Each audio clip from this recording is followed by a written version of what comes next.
Sounds good. You are ready to go. All right. So, welcome to our first official committee meeting on a Friday. I we really only have one agenda item, which is what do we want to put in our work plan? Um, I know that people probably have some great thoughts about kind of engagement and what we want to tackle. And unlike the standing committees, ours is a little more focused. So I wanted to just open up this time to see like what recommendations people have, like what are the things that we would hope to do, and then just talk about like a timeline. So Can all I is ask yes. one administrative question? Because we haven't Mhm. done the committees like this.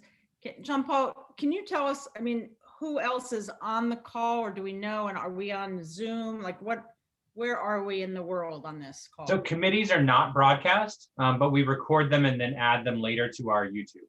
Got it. Members of the public are, though, if they like to attend, they're more than welcome to do so as an attendee. And then there's usually a time that there are public folks available or public folks on the call, then they can ask questions of the committee or usually at the end. But sometimes if the chair wants to do it at the beginning, they can do that as well. So if we have additional people from the public watching now, we would see them on participants or we would? No, you'd see them in attendees. Mm-hmm. That's why there's two layers. So like we came into the meeting as attendees and then we had to be promoted to panelists. I see. But we can't see who's here as an attendee, correct? No one is here as an attendee. We don't have any attendees. I see, but if we did, it would be here. Okay, I'm Yeah, just. it's under the participants list. If you click on the participants window, there's two items, the panelists and then attendees. Got it. Okay, great. Well, learn something new every day. Okay, very good.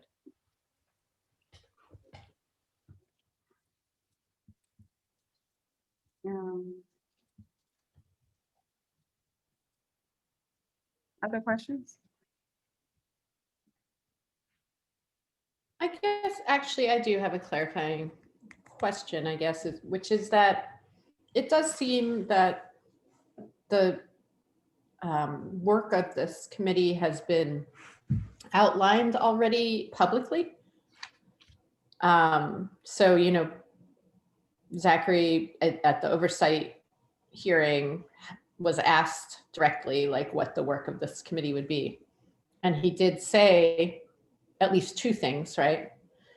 So one was to do research on what other districts, what the governance structures, or what other districts with similar governance structures look like, I guess. I don't remember exactly how he framed that. And then the other one was to get input from constituents on how our governance structure is working. So those were two pretty clear objectives, I think. And I, you know, so one thought I had is that maybe our work for today is figuring out how we're going to interpret that, and or if there are different ways to, you know, or is there more that we want to frame or that we want to include in the frame, I guess is. Yeah, I think that's right. So, and I think based on just conversations with members, I think most of us would agree with those two things as goals. I guess we should ask if there are any other goals, but we also have to determine like the how we do that. And so, since given that we do have at least that amount of clarity as far as the goals, it's time for us to start thinking about the how. The how, and also I would say we could just sort of clarify / beef up that research question. I mean, what exactly are we looking at in terms of what other districts do? And I would say what other states do. You know, what are our sub questions that we want to research? And then I guess related to the how is, I mean, John Paul, is there a staff person? A lot of this is research. I mean, are we in a position to commandeer a staff person to find this out? That would be you. Me. Okay. But and you have time to put into it. That's what I mean. Yeah. That's part of the, okay. Well, assuming, right? So Emily's right. I mean, the targets for this committee are a little bit more defined, I think, than some of the other ones.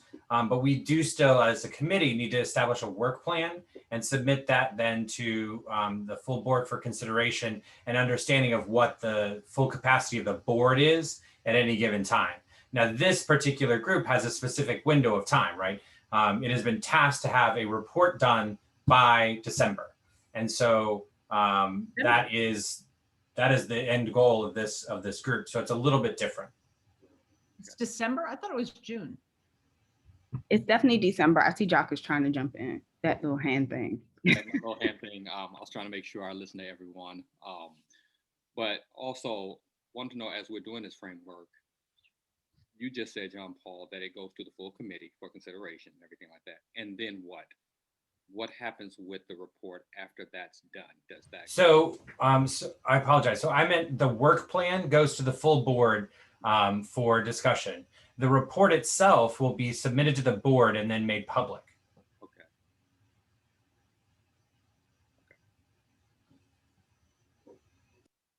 Go ahead, jump in, Ruth. I just flagged it because I saw Jock try a couple times. And I'm done. My hand is lowered. Ruth, you're muted. I thought our report was due in June. No, that's the reopening task force. Well, I would like to suggest, and I don't know if we have to do something official on this. I think that's the timing of December is not good timing for us. As I understand it, there will likely be hearings in the council in the fall on things related to this. And it does seem to me we want to have our, our input ready prior to that. I somehow thought it was June. And so it all seemed like it made a lot of sense to me. Like you'd have a report in June and then you'd have some hearings and then we'd be ready to sort of. I think that's a fair point. To say in September. Yeah, I think that's a really fair point, Ruth. I mean, I think if the intention is to make this public so that the council can have the information as well for their discussions in the fall, likely next year as well, then I think it's something to consider about maybe adjusting the timeline. I think you're right, and going back to Ebony Rose's point too, I think we need to understand exactly what we're asking in terms of research and what we then intend to either. Are we taking what we've researched to the public and asking for input on that? Or are we talking about what input from the current system, right? And the way that I had thought about this, and maybe that was just, in my own brain, the way that I had understood what we were going to be doing with this group is doing the research, finding out sort of what the universe is in terms of education governance, both doing it at a state level, but also understanding more at the local level in mayoral controlled areas, and then looking at our own system and seeing what pros and cons we might be able to talk about with that, and then taking that information to the public and saying, what do you think? Like this is the way they do it. These are some pros and cons about it. This is the way they do it. This is some pros and cons about it. This is the way we do it. This is the pros and cons about it. What do you think? What should we look at? Is that the right sense of where we're going? So I have a couple thoughts about this. I definitely think defining the scope of what we want to know is important. Not just saying like we're going to do research on governance. Like we need to define a scope for that first. I think that in my opinion, it's helpful to have kind of two markers where we share information. I think it's least helpful when committees or task forces or whatever the group is go into a room, come out, say like we researched this and now we want your feedback. That is least helpful. I would actually like us to almost like present a draft to get some feedback around to the public, and then actually present a final thing that incorporates the public's feedback, so people can see their changes, like if any changes we make or anything that is informed by the public, in addition to I think, so like let me back up. When I think about processes I've been a part of that have done this well, I think about actually the student assignment and boundary committee that actually did this really well. Not because everybody got what they wanted, but because there was actually a point in time where we said, hey, like here's this first pass at recommendations. We had a set of meetings where people could respond to those recommendations. And then you saw how the final thing was informed by people's recommendations. So even if I didn't agree with where you put said line, I knew the rationale because principles were stated to the public as well as where we were at that point in time. The last thing I'll say is I don't particularly have an endpoint in mind as far as like what governance structure I want to see. I think that's particularly important for me because it will allow for true like listening and feedback instead of like picking and choosing what complements, like, do we want to see a local board? Do we want to see real powers of a state board? Because there are different functions that governance absorbs. And I don't think that, I'm gonna close my window. I don't think that all of the conversation that I've seen in the public is actually, I think a lot of it has an endpoint in mind and ignores some of the realities of what governance changes consequences could be. And so if we're responsible in presenting something that is reflective of like how to move forward at this point in time, we have to be able to be open as far as where the destination goes. So- Yes. And, oh, can I just jump in for a sec, Ruth? I mean, I actually just wanted to lift up what you said, Ruth, about timing, because I think we can say that one of our objectives is to provide something of value, something useful that council members can use. I mean, we can also think about who else this would be useful to. I think we can say that that's an objective, right? Is that we want to buy a certain time. And that's, I think, where Bruce's point is important. Like, depending on who we want to inform with this, whatever it is we find, I think, that's what we should use to define when we produce something, whatever that something is.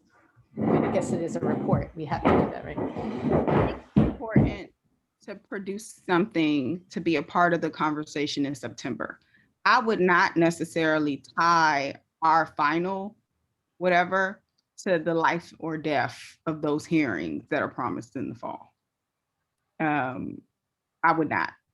And so I do think we keep that as a timeline and a marker and say maybe it's that first round of recommendations and we've done some engagement because we also could be informed by testimonies that people provided those hearings or like other things and so like it actually could help us our thinking mature too. But I would be hesitant to say that we want to produce our final timeline is based on these two bills that are in front of the council currently. Especially given. So let me a bunch of things. let me push you on that a little bit and see. So let's say we hit October and what is literally being debated is if and how the independence of OSSE should be constrained, for which I think there's a lot of interest, and I expect that it will grow based on this recent report, but you never know, we'll see. But if that's what's on there, it seems to me it would be very helpful for us to have gone through the process, at least on that part, right? In other words, maybe we're not going to have a whole lot to say yet about the broader issue. I mean, are there some roles of local school boards that we should have? And in other words, there's a lot of questions here. And as you said, they're very complicated, and there's nothing like us in the country, you know, that is both state and city and so many charters. I mean, how you govern it, I don't have any endpoint because it's very weird. I have a lot of ideas and concerns and hopes, but not a picture.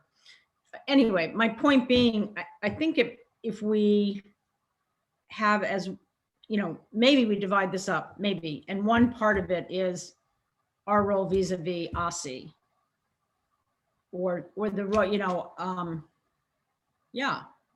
or to think about that piece of it, so that as we head into the fall, we know more. We've talked about it among ourselves. We've talked about it publicly, and you know, we may or may not want to go in with some ideas about it, but at least we will have dipped in enough to know that we do or don't have something that we want to say.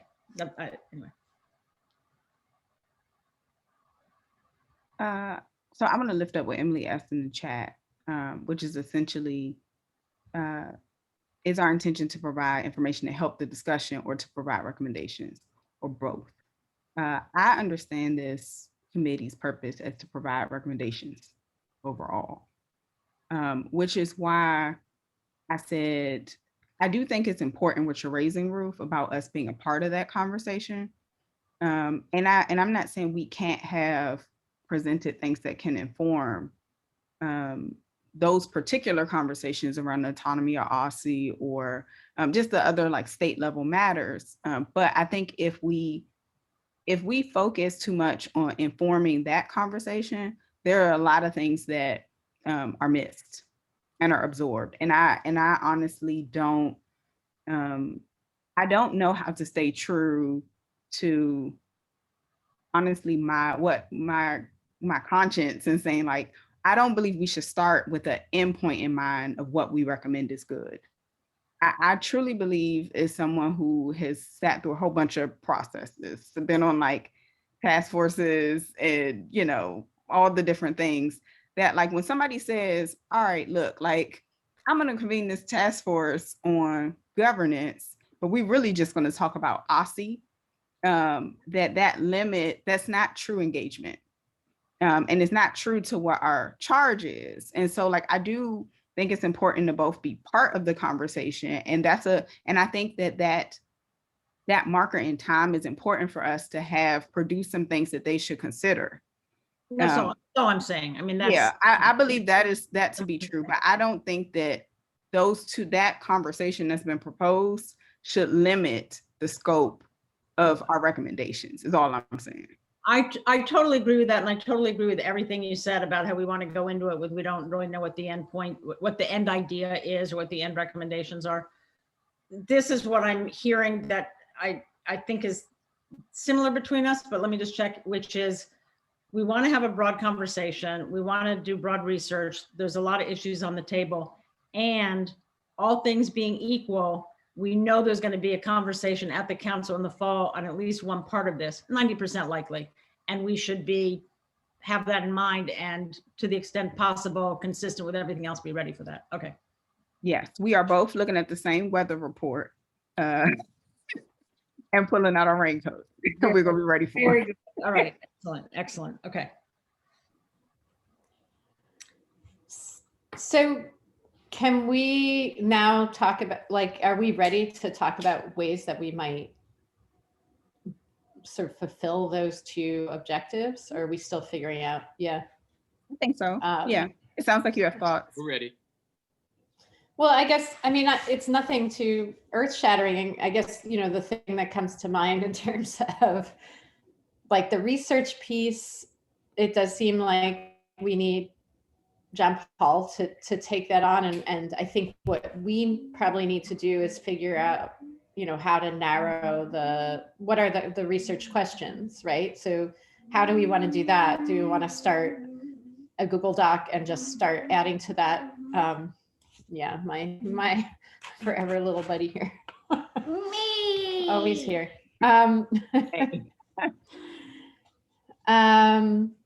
Yeah, so is that something that we want to start here and now, or should that be homework for next time? And then I guess the other thing that comes to mind is like figuring out, how to collect constituent input. Do we want to do some town halls? Do we want to do a survey?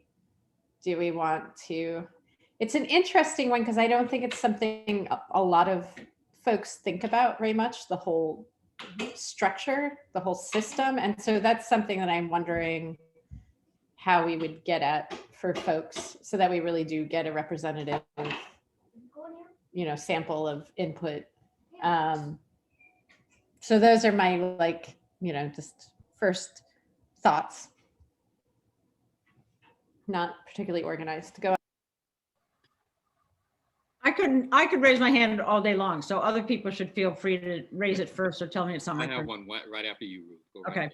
So in thinking about the research, it seems to me there are three kinds of governance that are relevant to us. One is other districts with mayoral control. In my research on this, we are by far the most centralized, restrictive, et cetera, et cetera, et cetera. So let's look at the range of how other mayoral controlled districts function that is the same or different than us, and what other opportunities for input does the board have or people have, something. So that's one thing, mayoral control. The other is local districts. What kinds of decisions do they make that are things that we may want to look at? And then what other states have that they make decisions on.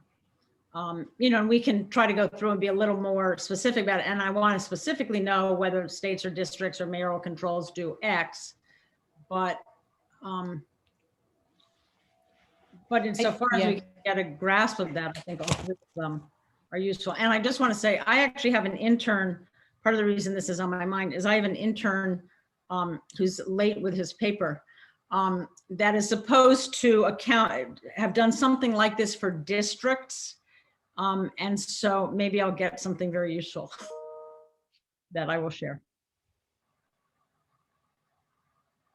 For me, when I look at this, it's the governance aspect, and I look at it from a historical sense, having been around like UFNE and seen it go through different iterations. Sorry, Jacques, I apologize. I'm having a lot of trouble hearing you. Can you turn up your microphone? I don't know if anyone else is having that trouble too. What I was saying is that I look at this from a historical perspective, kind of, let's just not start at this one point, but just say, okay, so what is happening? What are we trying to achieve here when we look at the governance that's best for the District of Columbia, specifically as it moves forward and tries to get statehood and these other things, but also evaluation basically of, has this worked for us? Has this been a good program? And has anyone who has mayoral control, although no one is specifically like us, have there been changes to their mayoral control? Has New York, who we were mimicking in 2007, we were looking at Bloomberg at that time and Joel Klein. I know a lot of the work was coming from there and how we were looking at it. Have there been changes to their particular structures since that time? And that's where I would kind of start for me personally, is and having been around when we were doing that and we were contemplating it and it was being voted on, and all the discussions that was going on, is to kind of start with that historical context of what were the conversations, what we were trying to achieve. Did we achieve those goals? And have we actually, because at some point when we make those recommendations, we're going to have to tell the story of why we're making those recommendations. Either we met the goals of why we even put in mayoral control. I think that's very important to be part of that research, is that we instituted mayoral control for a particular reason. And there was a lot of conversations around it. Have we met those? And then, is there things that need to be done to make sure that we're providing what those goals were? And that's basically the essence of policy work, is once you implement it, is to go back and evaluate and see if it was effective or not, and add that as part of our actual recommendations. I agree with that, Jacques. And I also think, just listening to Ruth, hearing you talk about, looking at other districts and localities to see, for instance, you named like the degree to which there's local input or constituent input. That might be something that's hard actually to find research on across districts, right? And so that's something else we kind of have to, I think we need to define what it is we're looking for, but also think about what's even comparable across districts, what we're likely to be able to find. So I'm not saying we shouldn't look for it. I'm just thinking that that might be tricky and we may have to define it more clearly. Like, what does that mean? What does it look like to have a high level of or effective community input? And then, what are other areas that we would want to look at? And maybe it's kind of going to what Jacques was saying. We would have to see what it was. Why was there mayoral control instituted in New York City and in Chicago? Like their reasons may be the same. There may be some overlapping reasons, but they may be different as well. And so maybe it's more looking at how effective is mayoral control in achieving the goals that they've set out to achieve. I'm just thinking out loud here. I'm trying to think of like what you would actually be looking for that would be meaningful for us here. And maybe it's not even so much mayoral control. I mean, maybe it's more about what are systems that have, are there ways that, or are there systems that are more conducive to X, whatever it is that we are trying to achieve here? I think it all yeah. falls back to equity. I think when people, even our constituents, come to us and they testify to us on a monthly basis, they're looking for their voice to be raised. They're looking to address equity issues. And I think it falls back to that. I think we instituted it for a particular reason, because there were, things not happening, and we needed a point person to be the person who pulled the trigger. From what I remember back in the day, schools weren't opening on time. They couldn't meet fire codes. All these different things were happening in 2007. Well, okay, so we know what those things are, but that doesn't necessarily mean, those are more logistical things. That doesn't necessarily mean that things have become more equitable and that it has to do with governance. Those were more logistic things that they wanted to have a point person for. And we need to be able to answer those questions basically in our recommendations. Like, this was the whole purpose of mayoral control. It was to have a point person so that we could make sure that budgets got done on time, buildings got done on time when we said they were on budget, yada, yada, yada. I remember these conversations very, very well. Okay, so those are logistical things, and we've gotten better at that. But we haven't actually gotten better at the educational part and making it equitable, if you see what I'm saying, for students. And I think that's what Robert and a lot of other people are looking at. It's like when they talk about data, it's like, okay, yeah, you got better at delivering schools and opening them on time, but you haven't gotten any better at making sure that every kid has what they need or being able to do things. Those things have not happened. And so just to me, we need to answer some of those questions. Historically, did we do what mayoral control was then? If not, what needs to be the governance process that actually will deliver this for teachers, parents, and students? I appreciate, so I also remember, not as vividly, mostly from afar, those conversations. And there were stated goals and rationales for mayoral control in DC specifically. And we actually have at least one report, one pair report that speaks to if DC or any progress DC is made in achieving those goals. Like, that actually was built into the legislation that we were supposed to do a review, and EdCore did that review. I would say this committee should revisit what came out of that report. As far as as far as our knowledge and our grounding of, this was the purpose of mayoral control, and here was the research that's been done to say, like, what were the progress made towards those goals. I remember, and I actually think this might be something that we could consider. And I actually don't know all of the engagement tools, I guess, at our disposal as a new board member. But one of the things that the researchers did with the PAIR report was interviews. And they had a set of questions, and they interviewed certain stakeholders around their experiences. That actually could help us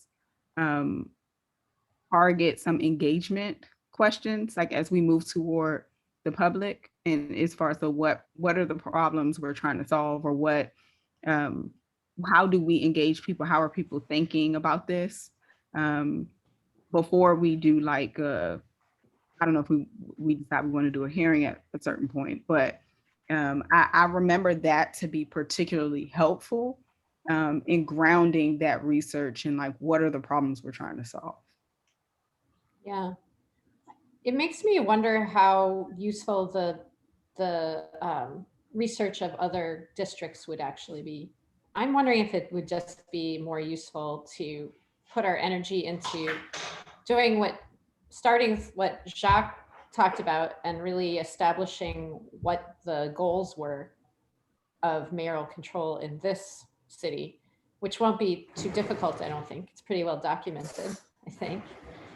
And then to your point, Ebony Rose, maybe, you know, doing interviews and focus groups with different stakeholders to find out what their understanding is of, or like what their perspective is of,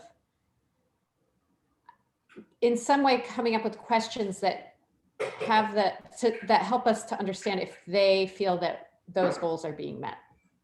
Yeah. Without leading them, you know what I mean? Without leading them to say one way or another, but like coming up with questions that somehow help us to understand stakeholder perspective on those points, right? I do know what you mean. I would say I like the idea of doing kind of focus groups to better understand like where people are, like to give us some grounding.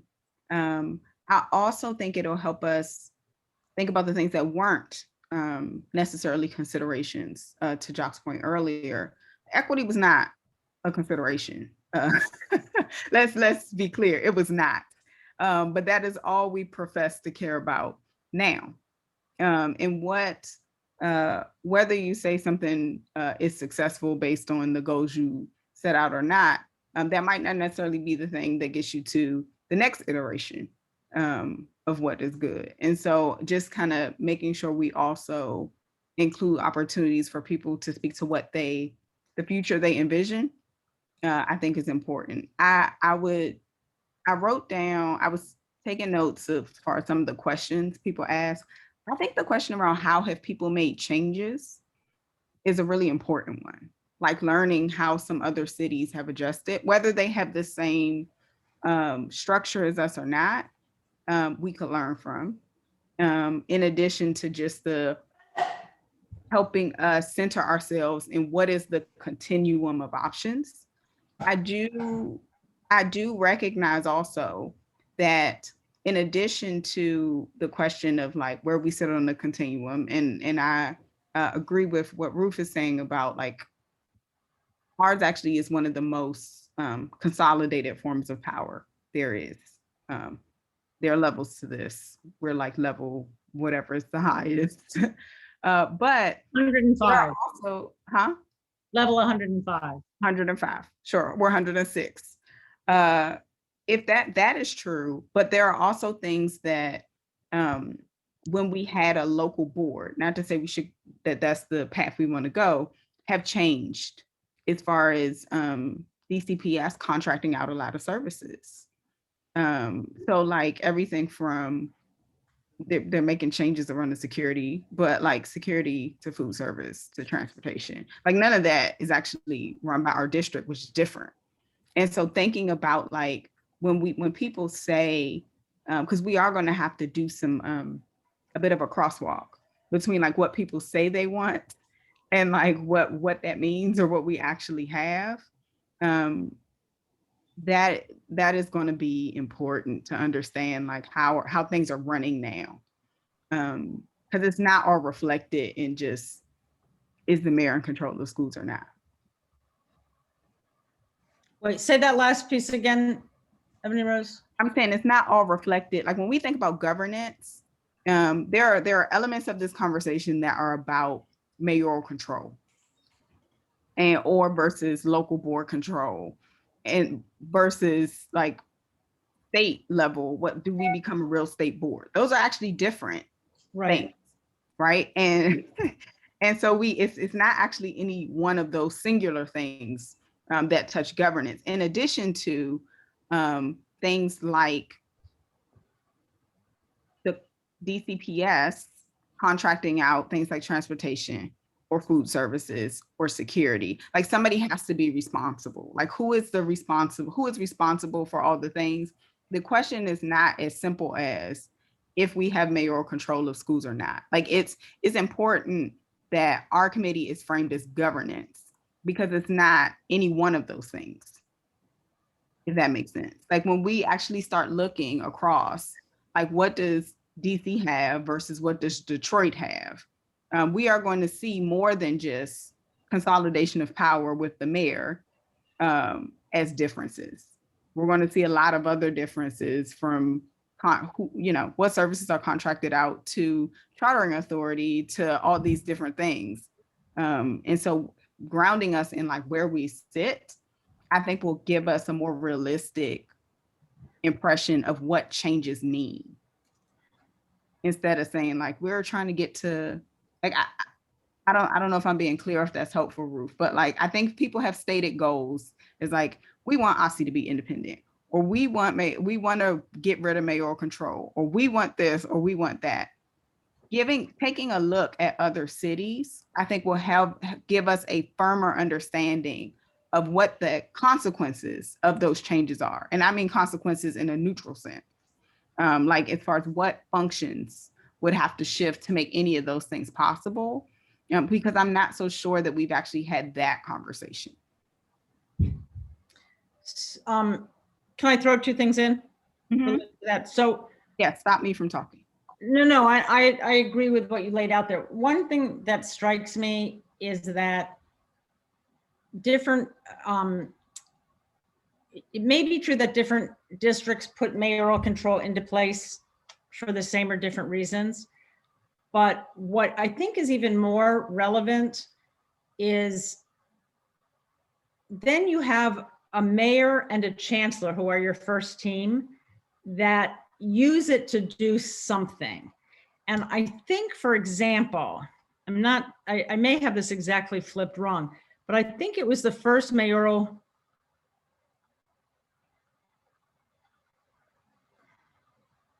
So in Chicago, they had really very school-based management. And I think mayoral control either ended that or started it, right? So that's an example. That was like a purpose. In DC, not that this was the intention, but I think what has really, really colored it ever since is Michelle Rhee made it all about teacher quality, and she defined improving teacher quality as impact, which created, and I think that part is pretty objective. The part I'll add to it that I think, I just had to do a presentation on this is what's on my mind. The other thing that is very, that I felt very much when I first got on the board was that you had this top-downness in our structure that was unlike anything I had seen anywhere else in the country. And I worked for National Union for a while. And I came to really think that it's because you have this unprecedented power up top that either you're going to do what I say or you're not going to have a job. And it goes, we saw it in the high school graduation thing, right? It goes from the district to the principal to the teacher, that pressure. And I say everybody doesn't have to accept exactly the way I said it, but that idea that what we did was very much, I mean, around the performance pay, that is so much what our mayoral control was about, as opposed to in some other places, it was about other things or became about other things. So. Can I raise an issue that's coming up for me, which is that on the one hand, I hear that we want this to be, a sort of a exploratory project where we're, finding something out. And on the other hand, I feel like it's a little disingenuous to frame it that way, because I think we do know that we need more oversight in our system. You know, I think what Ruth is saying is something that we know, which is that we have a system where it is extremely top down, and there really are not opportunities for true oversight because of how it's structured. I'm not sure if I could go into this project putting that aside. I know not everyone agrees with that assessment, but I think a lot of people do. You know, I mean, I don't know. So I'm finding it hard to put that aside. I will just say that. Very quickly, I think one way to do it is to say, to use Jacques' question, why did we do this in the first place? And why is the city now having a conversation on it? In other words, what was the set of issues that drove this 15 years ago? And what's the set of issues that's driving people to reconsider it now? Because it's not just us, it's the council, it's all over the place. And that would give us an opportunity to be honest on both fronts and see how they match or don't match. Yeah, I mean, when I say I don't have an end goal in mind, I mean, I don't have a prescription for how to solve the problem. I genuinely am not agree with that. tied Yeah. to, it has to be this, all things go back to a local board. It has to be, OSSI has to do these things, and we're going to, like, I'm not there. And so Yeah. for me, I'm not starting this with the end goal in mind, is what I mean. Either am I. I don't Yeah. have a goal either. Can I jump in real quick and just ask maybe we should spend some time defining that question. Like exactly what you just said, Ebony Rose, struck me and Emily as well, is we believe there is a problem. Maybe we need to define what we think the problem is before we understand what we need to research in order to try to find the solution for it.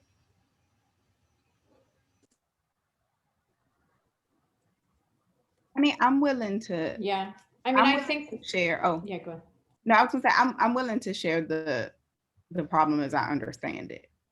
I understand the problem to be that, similar to what Jock outlined, mayoral control had some very specific goals, which really had to do with the trains aren't running on time. And like, we're at the bottom of the barrel. And so we need somebody to be responsible for the basic stuff. That's before Michelle Reed came into the picture. That's not a recap of what happened. That's a recap of what was stated to make the argument and what we said the explicit goals were. I don't believe that prescription is what can take us into the next level of what is better for education in the city. I don't think that's reflective of our current vision, desires, hopes, dreams for education in DC at this point. We're beyond that. And so if that's true, then we should take the time to say, okay, well, what gets us to the next level? Because what got you the first place is not going to sustain you, and it's definitely not going to elevate you. So that's how I understand it. And I'm curious to see how others are thinking about this. And I agree. And I think that's why the conversation has shifted. That's just the natural order of progress, is that we wanted the trains to run on time in the very beginning because that was such an important factor. We couldn't do basic stuff. And now that we can do basic stuff, or they've been outsourced, or however we've done, which you've highlighted, different groups are doing this. DCPS doesn't even do half the things they were accused of that they couldn't do before. That's gone. Somebody else does that. They don't manage building. DGS does that. So there's a whole bunch of things that have changed. What has changed, and the debate that we're having now, is how do we improve learning? How do we track that? And where is our place in that? I think is where we've progressed to. Okay, we can do the things now. We can open the door. We can get the water fountain, as I saw in the chat. It runs now, and the bathrooms work, and we can get things. No, but they don't. We still don't have the toilet paper. That's why nobody wanted to go back to school. I mean, the soap. Kind of, sort of. You see what I'm saying? But we do have people who are responsible for that, and we know where they should go. Okay, so we do actually know where that goes. Even if they fail at doing it, we have a point person for that. The debate now, as it has progressed, which you hear a lot in the council and people who come to us, is that things aren't happening with learning. There's data collection. There's things that we need to track to make sure that our system, and we're serving children, specifically those at risk, in a better way. That's what we progress to. First, we want them to have a safe place and things to actually be there for them. Now we want to see if we're really serving them. And that where we sit as a state board and what we get all the questions about is kind of where everybody comes to us for. Where do we sit in that? And how should that be? And how do we respond to people when they come to us every month asking us questions?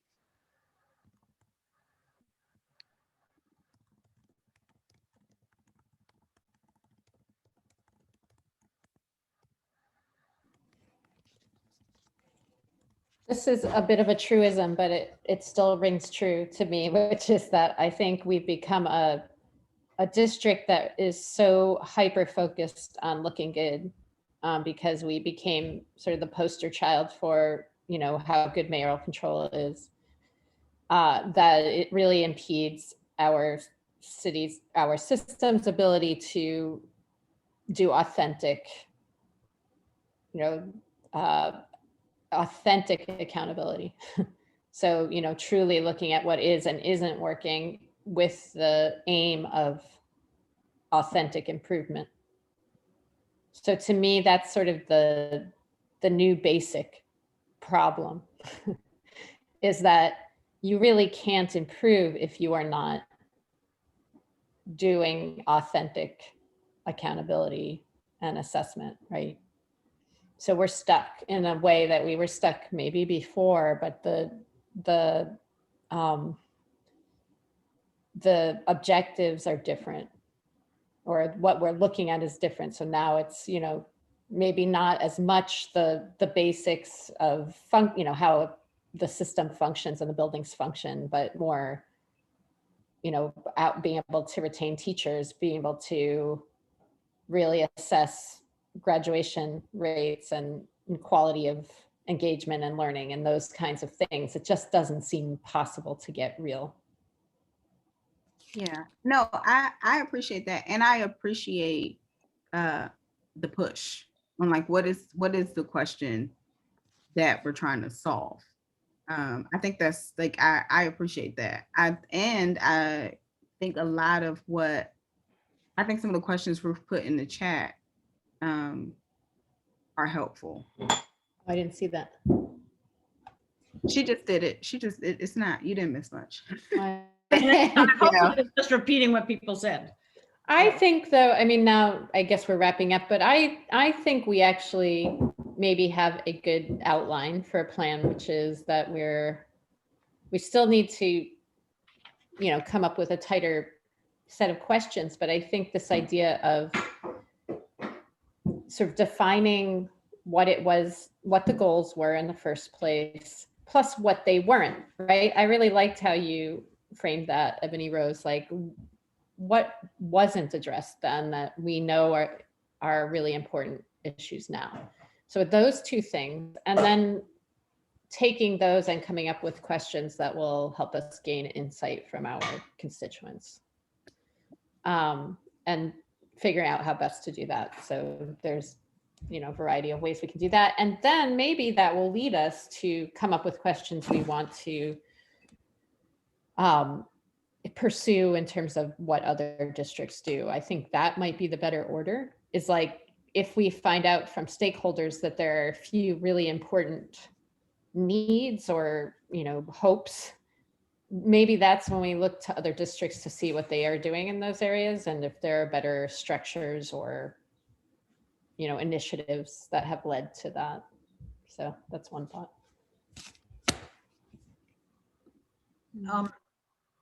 So in my last semester or two semesters ago, I took a course that was partly about governance. And so two things. One, I will send you the bibliography because there's a lot on this about, and just sort of kind of more ideologically, how did it happen? Why did it happen? So I could send that. The other thing is the professor that I had, Josh Glazer, is great. And he's, you know, he's studied the whole change in governance in Memphis, and he's followed a lot of this. And at some point, you know, we could have him just come to one of these, we could sit down and have a drink with him, which would be kind of interesting, I think. But I just put that out there for for future thought, but I will try to find that bibliography, which I think might be interesting for people. That'd be great, Ruth. If you want to share the bibliography with me, I can put it in the shared shared Oh, document okay. online. Great. I mean, there are things that we are hearing from constituents right now, right, that could inform what we do. I know Ruth is too. We are getting a lot of emails from parents that they feel like, and principals actually, everybody, all the stakeholder groups are like, what is happening? There is not transparency. We don't feel like we're part of the conversation. If they're checking off boxes, right? This isn't related This to is just reopening, or now this is like to reopening, to what is, but it happens over and over. Am I breaking up? No, you're not. I just muted because my phone was ringing and I didn't want the, but you're not breaking up. Okay. she's- You guys were breaking up. Oh, sorry. No, I mean, I feel like regardless of what's going on, almost, those are the common, I don't know, those are the common complaints that I hear. So Is, we felt left out. We felt like they brought us together, got us to say what we were going to say, and then they had already made up their minds. How many times have we heard that? yeah, I think that's absolutely right. And I think one of the things that we need to be cautious of / consider is how much of that is based in the way that the governance is set up versus the way that this administration is running it. Correct. And I just want to be cautious and careful there. But and I think part of like what we're talking about here is you might have a mayor who is more conscientious or knowledgeable about education, but it's problematic if it's, completely reliant on who's mayor. Like, we should have a system that has some checks and balances so that regardless of who's in that seat, you have some way of, creating some balance. Back and change the course. Yeah. The other thing that strikes me is the calcification, right? Whatever, at a certain point, and I wonder if it's true in the other mayoral control districts, that at a certain point, it calcifies. And so what might have been dynamic and useful and interesting and different and helpful at the beginning, then just something gets, set in stone. Can I say 3 quick things just in response to a lot of things? One is, in terms of what people complain about, and if you look at that thing I sent around, that I tried to pull together a lot of what I'd heard. So I think it's true now. It's like, we don't know what they're planning. There's no transparency. Transparency generally is an issue. The firing of principals behind closed doors, often when people think that it's for political reasons, not for the benefit of kids, I think is something that we hear. Why are you guys laughing at that? No. No, in the chat, Ruth, go ahead. Sorry, Ruth. We were paying attention. Oh, yeah. Okay. I'll wear pink too next time. Okay. Very And good. our hairdos too, kind of. Oh, yeah. Okay. Well, do I need to repeat that? No, I'm sure everybody was following it very closely. Okay. And I do think this goes back to something Emily said, is I think it's worth doing some research on what other districts do earlier. It doesn't have to be complete, but it helps us think about possibilities to know what other people do. And just as one example, New York City, it's mayoral control, right? But they actually have a board that has to approve closings. I mean, that can be consistent with mayoral control. That's a huge issue for us, openings and closings. So looking at what other districts, mayoral control districts and other districts do is good. The other thing, I just thought of this, and I'm sorry I thought of it after Jacques left because it will feel purposeful and it is not. But I had my thing up front is to think about what goes on in mayoral control districts, what goes on at state boards, district boards, and charter boards, right? Other charter boards in other places have different levels of autonomy and checks and balances than ours, because ours came from Congress, all gift wrapped. So that also is something to look at, sort of the fourth thing. I like that last one a lot, Ruth. I think that's something we forget about or take for granted. Yeah. So, in thinking about how do we move forward into distilling this into a work plan, is it that do we feel like maybe we could, and maybe it's via email, we do some of this, but start to move around like the chunks of the project? Because I hear us kind of debating what we do first, what we do set. Like, so I think for me, at least, it would be helpful to visually see like what we want to do, like what we want to do first, second, and third. And some of the things might be some of the things might be overlapping. So it's not like we have to say we're going to do all of our research and then we're going to do engagement and then we're going to go back and like it doesn't have to be that rigid, but just getting a sense of some type of format so we can understand. We want to have our research questions done by here. We want to start, interviews and focus groups. We want to have our first draft, or, I'm just throwing out stuff that I've heard, but like, do we see what is the best way for us to work through that? Do you want to like put down sort of here's the chunks that you heard or the chunks that you think are important, and then shoot them around and people can add chunks, subtract chunks, and we can all, sequence or use sequence, and we can, the other thing that I see in what you're saying, which I like, is that it allows us to sort of show the iteration here, right? It seems to me there's sort of our own opening questions, then there's some research, then there's some hearing from others, and there's more research, and there's it's all iterative.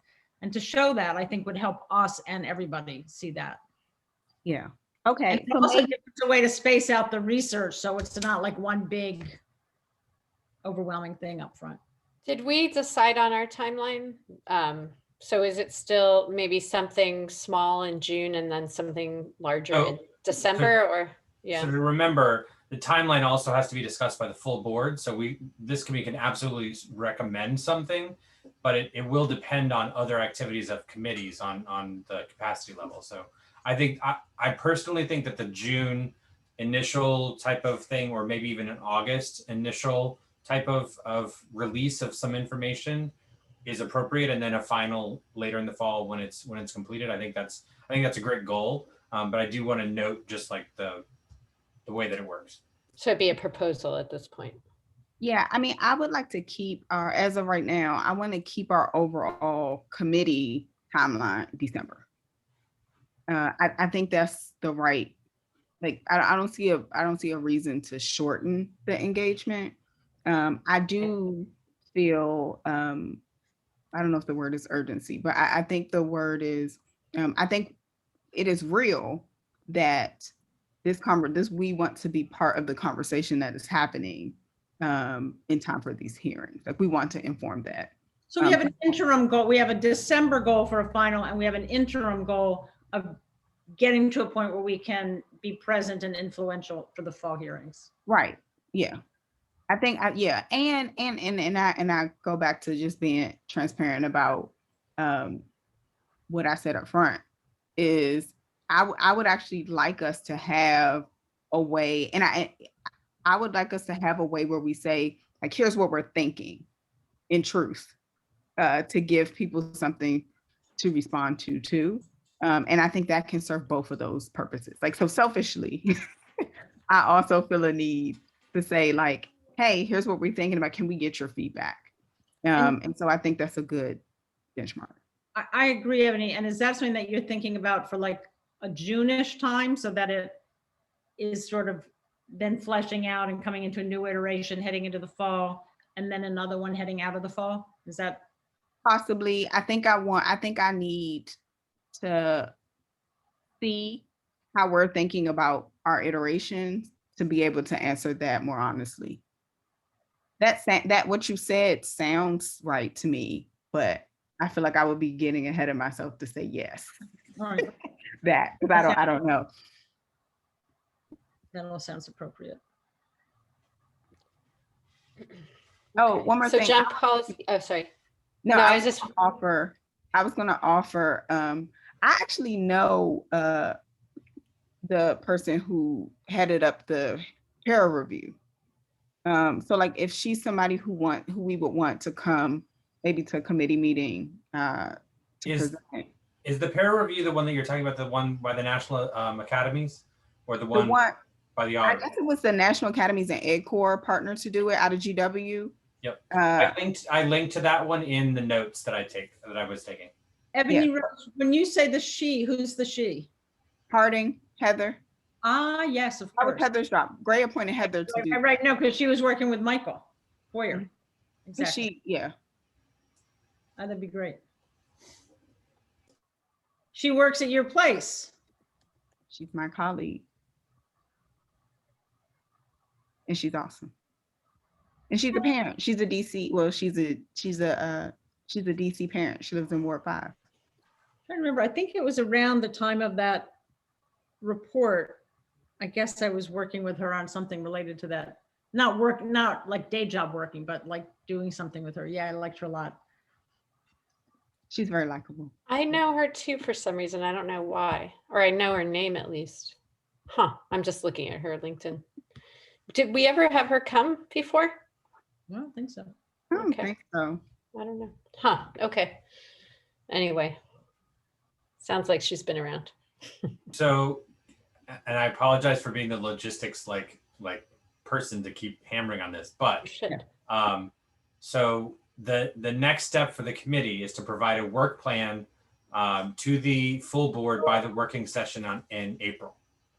So the blocking is what I'm assuming is going to happen between now and then that will then be presented to the full board, correct? Mhm. Okay.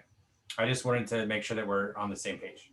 So Yeah. who's doing that blocking? Is that you, John Paul, or you're going to do it, Ebony I Rose? think I'm going to take a pass and send Okay. it to all of us. And then I think, so I'm probably going to need a deadline because I need deadlines. And then we probably want to give a deadline for feedback. So my suggestion deadline wise would be if you can have something by the 19th and then folks can respond by the 26th and we can finalize then by the 2nd. Yeah, live with that. Okay. So successive Fridays. Yes, successive Fridays. Good, I like that. Great. And John Paul, in terms of the work plan, I'm also thinking about this for the Assessment and Accountability Committee. Part of it is to be clear on what kind of resources we're going to be asking for in terms of staff time, and also what kind of engagement we want, so that maybe if multiple committees want engagement, we put them together in something, or we separate them, however we do it, but to understand.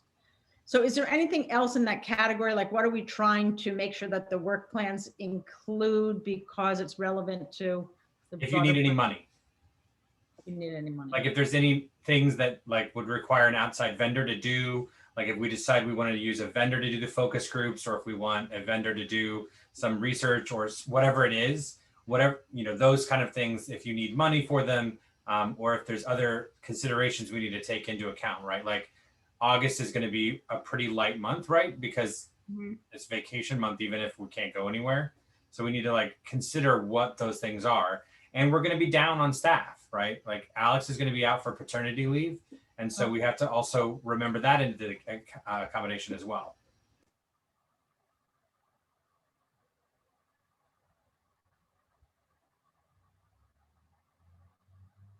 That all seems important. That all seems important. Well, I do have a I guess clarifying question along the same lines. So I remember that there was money for research, but I don't know what that means. Like, I don't know what is Well, like one of the things that we yeah, I have no, that means nothing to me. so in the context of this committee in particular, right? We may find that in order to make the better case or a good case, we may want to have someone else analyze the consequences, as you mentioned earlier, of certain programs, right? Because the way you look at those things is going to influence whether or not you consider them a positive influence or a negative influence. So we Right. may want to have some assistance in doing those types of things. And it may be that we contract, frankly, with Ruth's professor to do some of that analysis. If he's a good expert in these types of things, he might be able to do that for us.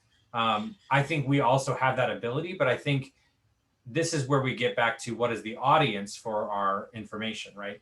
If we need to be seen in this work as a neutral-ish group, right? We're looking at this with the public in mind, not ourselves, not the agency, not the so we're trying to view it from that angle. And I think we just need to be careful about how we're approaching these situations. So that might be a thing that would require a couple $1,000s or something to have someone with the PhD credentials to do those analyses. Can I ask Jean-Paul, realistically, and I say this only because I have now gone through a few years of this, getting outside vendors is a tremendous amount of work. Or I guess we figured out a way with the smaller projects that it wasn't. Is that right? It is less of an issue with smaller projects, but it is, as Ruth mentioned, anything over $10,000 has to be bid out. Right. And so if we're doing, a particular contract for a certain service, which is, for analysis of some data, I don't think it would reach the $10,000 mark. And so we might be able to do a somewhat shorter process. But that's the other thing that I think would be important to bring into the conversation is like making sure that that's, if we decide to go down that route, we need to include that timelining in it. And as Ruth knows, it can take 30 days just to get a vendor on the list to bid them out. So we're talking at least another 45-day process just to get. It's not easy for them to get on the list. I mean, I just want to note. Yeah. John Paul, can I ask a clarifying question about that? If it's under 10,000, we can just, actually I know this, we can just identify the person, right? Like we're doing with Mary Levy. Like we don't have to go. Generally, yes. And I think, just what but they still have to be on the schedule. On the schedule, still have to be a vendor. Right. Mm-hmm. They have to be a DC vendor? Yes. Which they apply for and. Which is paperwork. It's just a process. I know. I used to work for DC government, so I know. Yeah. Oh. And by not much, I guess, Ebony Rose, what I'm saying is like, if we did a $10,000 project, that would kind of be, we would be the only committee that, was taking money to do research. I don't think we have a lot more than that, right, Jen Paul? When everything's said and done, if we do those other things like that. So I think what we're talking about is, maybe getting somebody to do a focus group or somebody to do a report. That's like a $6,000 thing or I don't know. We went down a different road, I think, than my question intended, because it wasn't really about the amount. I was trying to understand what for us rose to the level of we should bid it out for research, or we should go to external versus like the staff do a right. And report. That's actually what I was trying to and I think that Jen Paul answered that, right? Yeah, he did. Yeah. That's okay. I wasn't super clear. Until we look at everything, is that kind of the point that when we look at what all the different things are, then we sort of figure it out? Is that? Yeah, like if there's anything that would be less effective if we did it ourselves or less meaningful. Ebony Rose, that came up yesterday in the admin meeting, which is relevant to this. I don't know if this will be how it goes, is one way to think about the research money is, given how little is left, and it's not even exactly clear what that is that one way to think about it is that it could be used to do a parent poll, which originally the idea was to do a teacher poll and a parent poll. We only did the teacher poll because we thought we were going to lose our money, blah, blah. And then every committee could ask question, could submit questions to go into such a poll, which for this committee would be super relevant. So it's just something, I don't know if that's how it will play out, but it's something to think about. And when we say, when we're talking about the research budget for this year through October. And we won't have another research budget next year. We don't know, but even if we do, the timeline is challenging, right? As you know, the fiscal year starts in October, but you can't really bid anything out till November, which means you can't really start anything till mid-December. Yeah. Okay. Yeah. Okay. I was curious because you said, like, I think Emily said we would be the only committee to be able to do something at a certain. I just meant if we took that money and Oh yeah, no, I understood that, but then I was Yeah. thinking, well, what? I didn't know. Sorry, I had a whole thing happening in my head around like, well, what else? What other research questions are we asking, and like, how do we decide, prioritize what we do first, second, or third? Was what was happening in my head because yeah, which is not the purview of this committee, but it's what was The happening. purview of your head. Was rolling around in my head. Right. Okay, so we are going to wait for an email from you, Ebony Rose, with some chunks. Yeah, I think things. that's right. And if Okay. there are, and if people have thoughts around, I think 3 things. One is that, yes, I will send an email with chunking. 2, if people have thoughts before then around whether like the order of operations, if you will, or other like research kind of questions we should be considering, please send those to me because that can help inform, because I'm thinking about it as iterations. And 3, what I also heard John Paul say is that we have a shared documents folder. And there have been more than one thing where people have said like, oh, this might be helpful. If you have any of those things, we should probably put them in the shared documents folder. Or if we don't know how to operate that, we can send it to John Paul and he will put it there. However it gets there. All right, I'm going to send the bibliography, and I'm not going to send my little memo to that, but I sent it out to everybody. Okay. I mean, I guess it can go up there. It seems a little strange to put it up there, frankly, but is that just for, because it's for everybody, right? I mean, or is it just, I mean, I don't know. It's. I mean, I wouldn't mind it going there just because I'm gonna be honest, if it has to do with this thing and it's helpful to me and I can go back and look there, that's cool. I don't have a bar for anything other than like what is helpful to the committee. Yeah. And when you say it's, I think it's accessible to everybody, but it's not like people are going to, I don't think it's on people's radar to look in this folder, Ruth, if you're worried about that. I don't know. It's fine. I mean, it's my name's not even on it actually, but it's fine. You can put it up there, John Paul. That's helpful. And I'll send the bibliography. Did you actually send it to me? Or will you I now? think I sent it to everybody at the beginning of the session, did I not? I don't think so. I have not looked at my emails since we've been in here, so. I don't think you sent us something, Ruth. Oh, okay. I'll try again.